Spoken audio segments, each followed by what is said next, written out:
Okay, so good morning everyone. Today we continue with our journal club presentations. Today Dr. Hiba will talk to us about an interesting topic. It's called BRACA and beyond.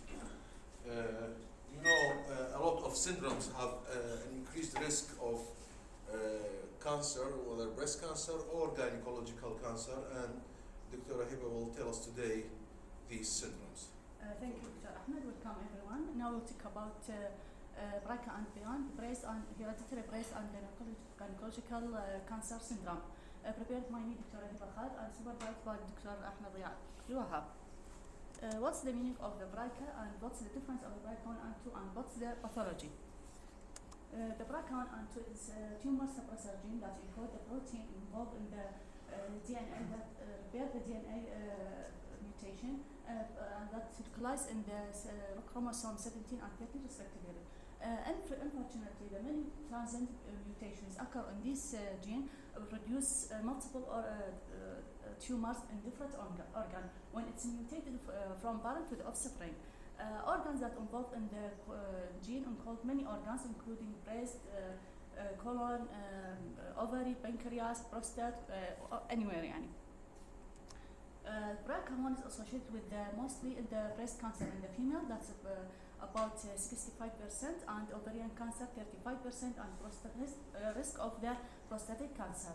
While BRCA2 increased risk of the breast cancer 45% and increased risk of the male cancer and ovarian cancer with increased risk of the pancreatic, prostatic, stomach, and melanoma.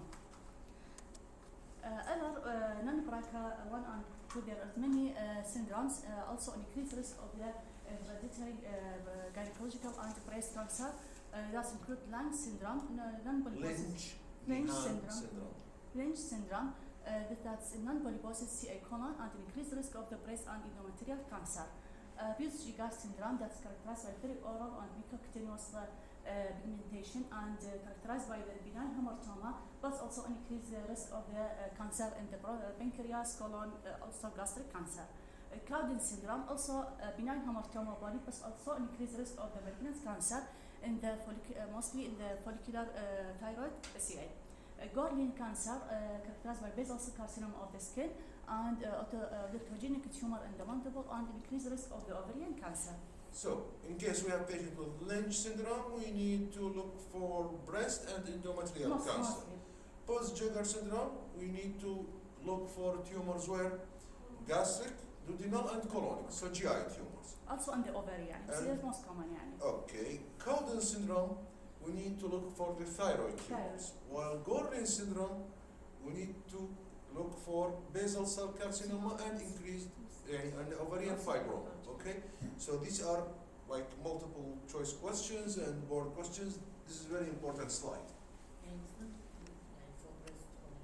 No. Syndrome, systemic, causes high non-BRCA syndromes. BRCA, one item, non-BRCA is another item. That causes increased this risk of these tumors. Yes. There are many examples for that. Female 45 years old with the history of the colorectal carcinoma. Sagittal T2-weighted image MRI shows the well-defined oval-shaped mass seen in this uterine cervix. And after remove the tumor and histopathology, and there is endometrial carcinoma.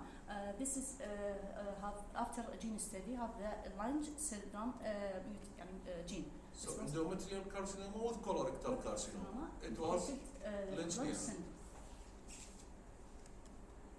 Other example, endometrial carcinoma in the 50 years old woman with the extensive familial history of the cancer and rectal carcinoma.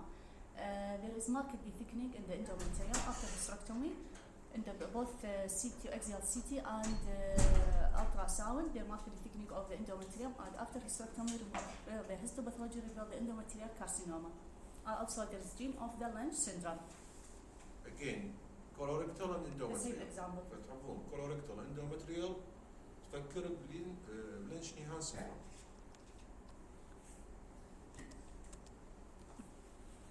ovarian carcinoma in the female with the elevated antigen 195 level. 25 level. Ultrasound show the well-defined cystic lesion with a fine internal echo and thin septa. Complementary MRI axial view shows the T2-weighted image, cystic lesion and associated with the thin septa. Histopathological reveal also the endometrial ovarian CA and have the gene for the Lyme syndrome. Invasive ductal carcinoma in the patient, old age female with a known case of the Lyme syndrome. After diagnosis and treatment of this patient, now we presented with the mammograph spot compression film. This is tomosynthesis Tomosynthesis. rather than mammogram. Yes. Tomosynthesis. Spot compression tomosynthesis shows the small speculated mass lesion. Complementary ultrasound show the speculated irregular hypoechoic mass with the subtle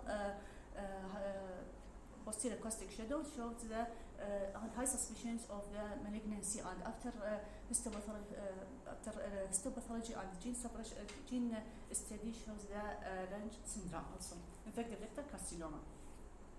After histopathology.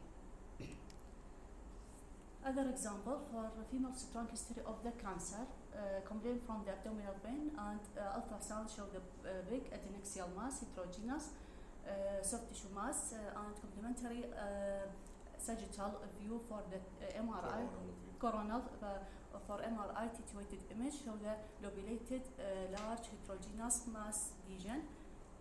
This after removal of this tumor and the histopathology show ovarian mixed type epithelioid carcinoma, and subsequent genetic testing show that they're compatible with the Lyme syndrome.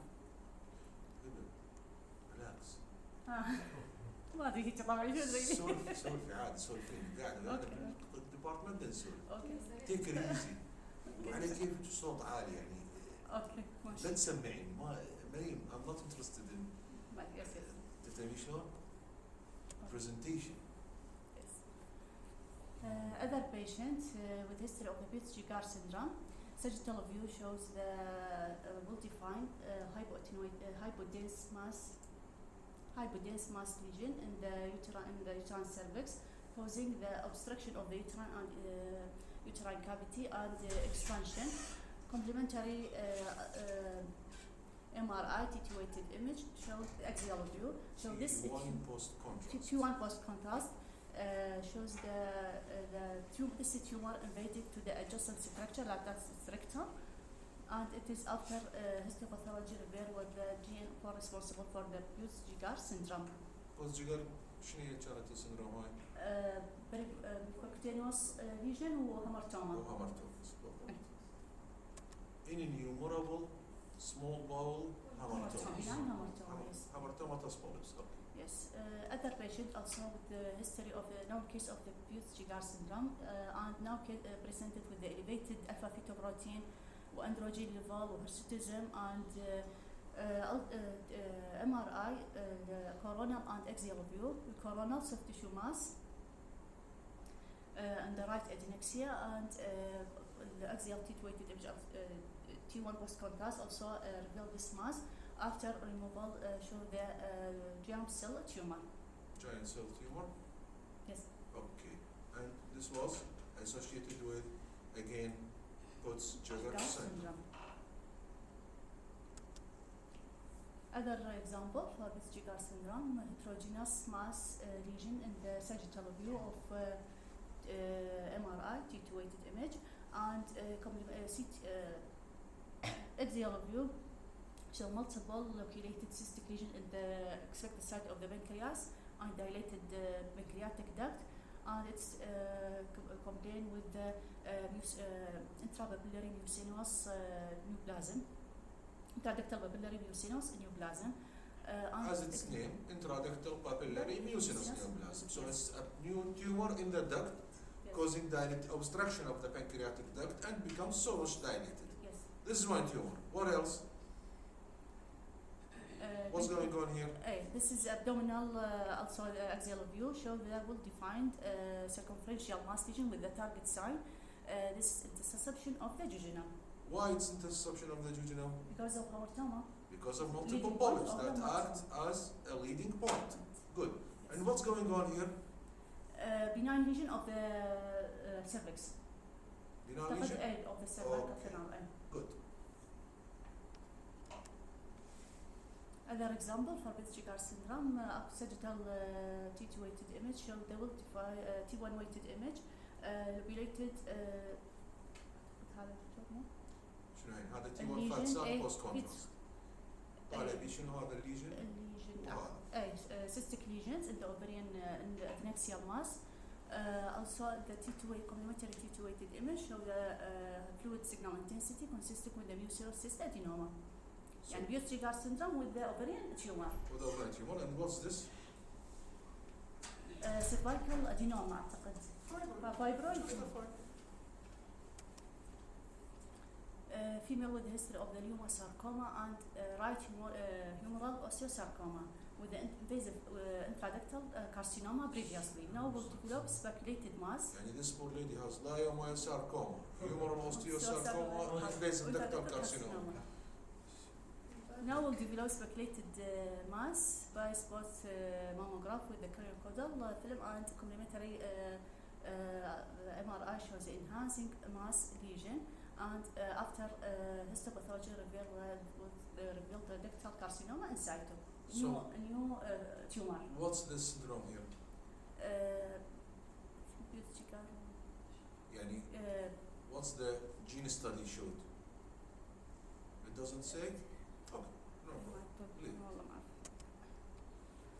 Other example now case of the CA in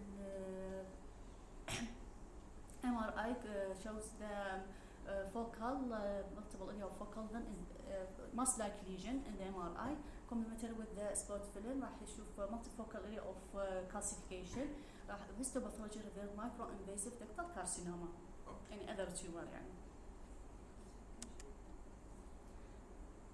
13 years old female with the left knee swelling, coronal view MRI shows the well-defined metaphyseal lesion with the enhancement associated with the bone marrow edema, complementary with the this imaging complementary with the transected osteosarcoma, and after histopathological reveal, proof diagnosis, and brain MRI T2 flare show the well-defined hyper-intense mass lesion, non-enhancing, complementary subcortical, non-enhancing show cortical with the Dennett syndrome, thus embryoplastic neuroepithelial tumor. Features goes with the Gordian syndrome. So, Dennett plus osteosarcoma. Okay. Bone brain lesion. Okay, and what's the most common clinical presentation of Dennett? Epilepsy, مرض asymptomatic. Fits, yes. Female with the history of the Gordian syndrome associated with the multiple basal cell carcinoma and odontogenic cyst. Axial CT scan pelvic for female shows the well-defined hypoattenuated mass lesion in the left adnexia, histopathological confirmed with the ovarian fibroma. So Gordian syndrome have ovarian fibroma. Benign. Yes. Other example, female with irregular mass with a pyrite theft, speculated or posterior acoustic shadow or irregular outline. Complementary MRI, sagittal and axial view shows the enhancing mass lesion, heterogeneous enhancing mass lesion, and there is axial view necrotic lymph node, deep intramammary lymph node.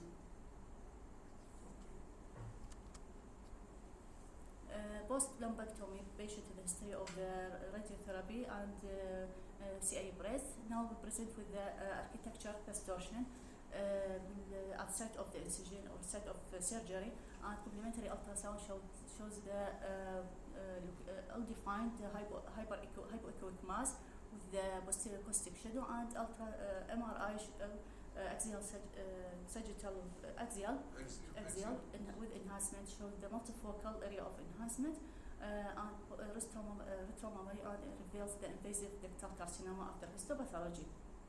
So they did a lumpectomy and again she came back with another cancer. Cancer, yes. Recurrence or residual, I don't know.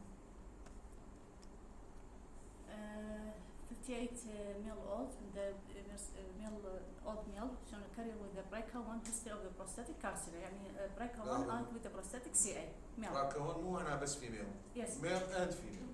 They are both at risk. بالماموغراف شوف الريترو اريولار ماس لايك ليجن or regular outline. Complementary ultrasound hypoechoic mass lesion with a posterior caustic shadow. طبعا without birat بالنسبة للميل. Okay. reveal يعني suspicious of malignancy يعني removal of the tumor and histopathology reveal the malignancy. Which is usually, unfortunately, in males, although it is so rare, it is very aggressive. Yes. Breast cancer. Very aggressive. Thank you. Thank you very much. That's a good presentation. So, in summary, to summarize, there are a lot of syndromes that are presented with multiple tumors. Whether it's endometrial carcinoma, colorectal carcinoma, osteosarcoma, thyroid carcinoma, gastric carcinoma, a lot of them. Including the main ones that mentioned here, including Lynch-Nyhan syndrome, Gorlin syndrome, Post-Jeter syndrome, and what else? Cowden syndrome, and of course BRCA1 and BRCA2 genes mutation. BRCA1 and BRCA2 are at high risk of breast cancer, whether it's both in male or in female. Even males with the BRCA1 are at risk of breast and prostatic cancer. So people with these gene mutations need to have very close screening for tumors. Very close for especially the breast tumors, GI tumors, and prostate tumors. Okay, and of course thyroid. This can be done, in my opinion, by ultrasound. Most of them. The thyroid is easily seen by ultrasound. The prostate easily seen by ultrasound, and of course breast. The GI tumors need to do periodic colonoscopy or OGD or CT colonoscopy or whatever. المهم انه they need to have, the message is if you have patient with two different tumors, look for associated underlying syndrome that predispose them to these tumors, and if they are positive you need to survey the rest of the family. They might have the same gene mutation and present later at advanced stage, and we don't want that. We want to catch it as early as possible. And it's not not difficult for a patient to have 2 or 3 different cancers. Like we said, we see here there is a patient with osteosarcoma and Dennett, and patient with I don't know what sarcoma and I don't know what's carcinoma. Multiple cancers. It can happen. It's not impossible. However, يعني مو كل شيء تشوفه تصير multiple cancer. Not everything is multiple cancers. يعني it's not common, but it's not rare. Okay? يعني 2 different type of pathology in the same patient is not very common scenario. Okay? We try always to attribute all of the patient's findings to single pathology. This is our target. If we can't, then we think of 2 pathology. Very, very, very, very unlikely to be to 3 pathologies. So don't شوف فلان تحط 3 different pathologies. Most of the times you'll be wrong. Most of the times. Okay?